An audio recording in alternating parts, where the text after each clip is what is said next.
Do you feel the vibes?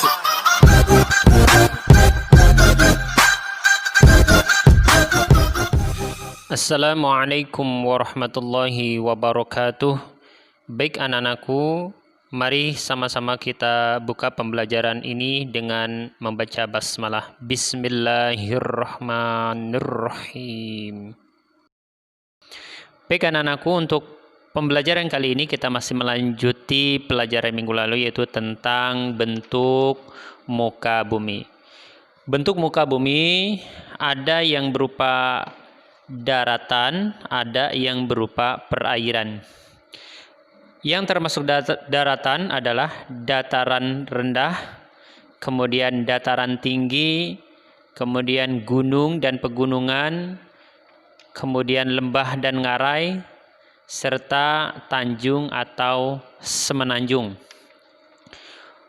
Dataran rendah merupakan wilayah daratan yang datar, memiliki ketinggian antara 0 sampai 500 meter di atas permukaan air laut.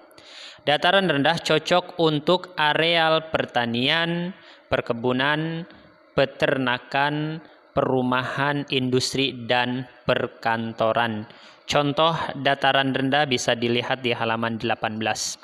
Kemudian dataran tinggi adalah wilayah daratan yang mempunyai ketinggian lebih dari 500 meter di atas permukaan air laut. Dataran tinggi disebut juga plato.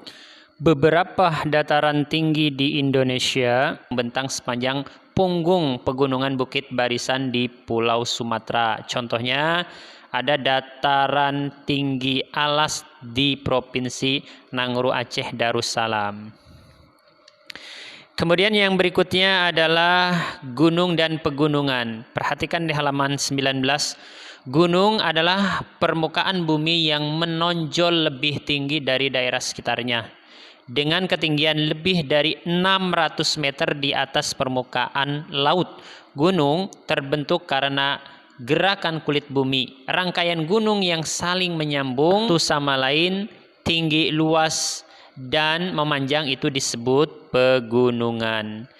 Di Indonesia terdapat dua jenis gunung, yaitu gunung berapi dan gunung tidak berapi.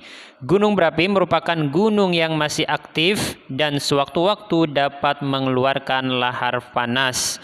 Gunung tidak berapi adalah gunung yang sudah tidak aktif. Gunung berapi yang ada di Indonesia, misalnya Gunung Agung di Bali dan Gunung Galunggung di Jawa Barat. Baik, yang berikutnya adalah lembah dan ngarai. Lembah adalah wilayah daratan yang sangat rendah dan cekung dari daerah sekitarnya. Lembah terdapat di kaki gunung, biasanya terletak sebelah kanan atau sebelah kiri sungai. Sedangkan ngarai adalah lembah yang dalam dan luas serta banyak digunakan untuk pertanian dan permukiman. Contoh lembah ada lembah Baliem yang terdapat di Provinsi Papua, atau lembah Harau di Sumatera Barat. Kemudian tanjung atau semenanjung. Wilayah Indonesia memiliki banyak sekali tanjung. Tanjung atau semenanjung adalah bagian daratan yang menjorok ke laut. Perbedaan antara semenanjung dan tanjung terletak pada ukurannya. Semenanjung berukuran besar, sedangkan tanjung berukuran lebih kecil. Tanjung sering juga disebut ujung. Ya, contohnya ada di halaman 20, bisa dibaca sendiri.